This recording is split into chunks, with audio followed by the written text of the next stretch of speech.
So hello YouTubers. So I'm going to keep going with the same form that I have been working with so far, and this time I'm going to add a binding source to it, which was going to help us navigate through the records using the text boxes. And this was a request sent by one of you guys that watched and thought that that was going to be a great idea, and I said, yeah, actually that's it. That is a pretty good idea. Let's go ahead and do that.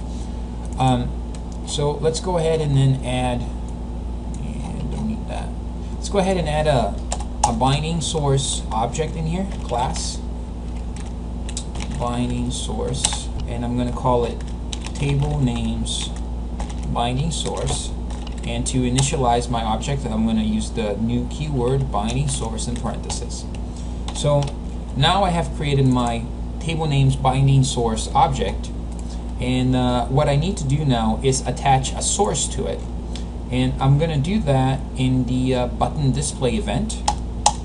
So I'm going to say that my table names dot data source equals to dataset dot tables. I only have one table, so I'm just going to use the index. You can also use the string name, table names 0. And now that I have my binding source, and now I have the source of data for my binding source, which is my data set, table 0, I'm going to bind my text boxes to the binding source. And I know it gets a little bit going around, but it's quite simple, so just stay tuned here. So text box first name dot binding source dot add, and I'm going to create a new binding here. And it's going to ask me, what is the property name? What's the property name of the text box that I want to bind to? And I'm going to bind to the property text. Okay. Next one is the data source. The data source is my table names binding source. And in the binding source, where in my binding source am I pulling the data from? And this will be your the same thing as your table in SQL. So where's my SQL here? See, I have my ID, first name, last name. I have those tables. I have those columns.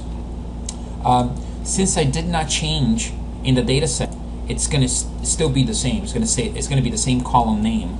So I'm just going to use first name. And this is not case sensitive at all, so don't worry about it. And now I have my first control binded. Now let's add the second control. I'm just going to copy this and paste, and I'm going to change this to last name. And in here I'm going to change the column name is going to be last name. And now I have everything that I need already. So let me go ahead and start this up, and I'm going to click display, and now I have my first name and last name binded to the first record in the data set. But now I want to navigate through it, right? That's not the point of just binding. I have to have controls to go back and forth. So the data source offers a few methods which are pretty helpful. So let's just go ahead and then add a few buttons in here.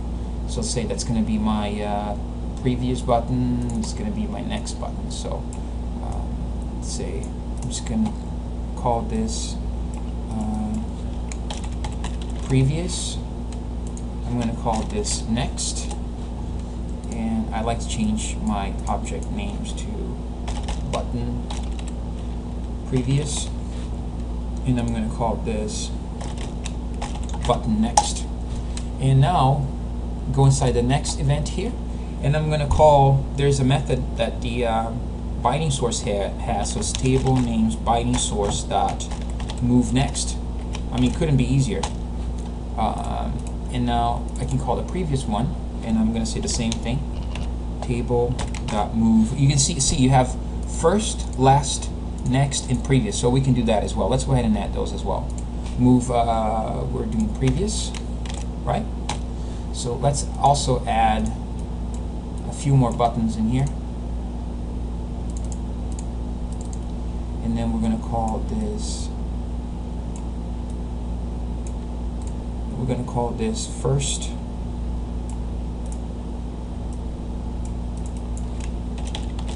First record, so I'm just going to call it first, and then call this last button first, and then we're going to call this button last. Okay, So go inside the first, and the same thing, table names dot table names binding source dot move first, and then our last one is table names binding source dot move last. Okay. So we have our methods. Now we can start the application, and then I'm going to display all the data. So I load that data inside the data set, and now I get to navigate. And I don't have, I'm not changing this. We can also change this as well, but just pay attention to the text boxes right now. So I'm going to go to the first record, which is Fabio, and I'm going to go next. So Lucy, Gabe, John, Mary. Can go back to the first, Fabio, go to the last, Mary. And actually we can update that as well. So let's just make a private void. Just call it data grid update, and then the data grid update we're going to call it data grid dot clear selection, and then we're going to say that data grid dot rows, and the index number is going to be the table names dot position dot selected equals true. So let's see if that's going to work. I'm not 100% sure, but I think so. I'm just going to call this on every single one of these events. Hopefully you're following me here. Ah, forgot the semicolon. Got to work out that pinky. Okay. So now let's fire this up. Ah, no, didn't like that. Form load. Ah, the form load event. I removed it. Let's try that. So display data. Next. Now it's updating too.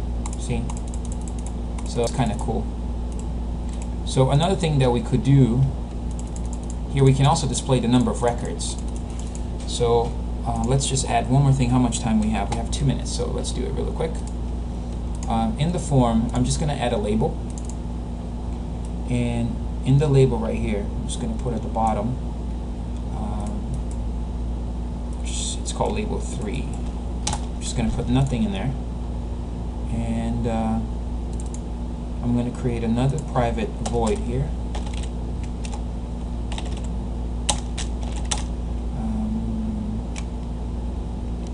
Records. I'm just going to call it records. And then in records, I'm going to say that label 3 dot text is going to equal to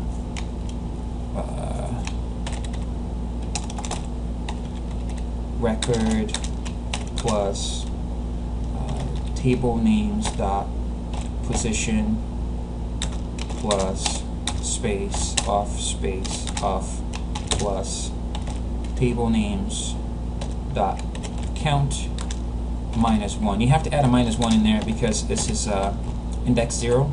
Otherwise, you're going to have an extra one. But you can give it a try. Just give it a try to see what happens. Colon, and now we have to call this as well every update. So let's make sure that we get the semicolon this time. How are we doing in time? We got a minute left. We are good. And in the display, let's do it on display as well. So fire it up, display, and now we have record 0 of 1. I should not have added to the, well, it's fine. Record 0, 1, 2, 3, 4. Yeah, I guess it's fine. So there you go. That's how you navigate through your data set using the BindingSource class. So hopefully this was helpful.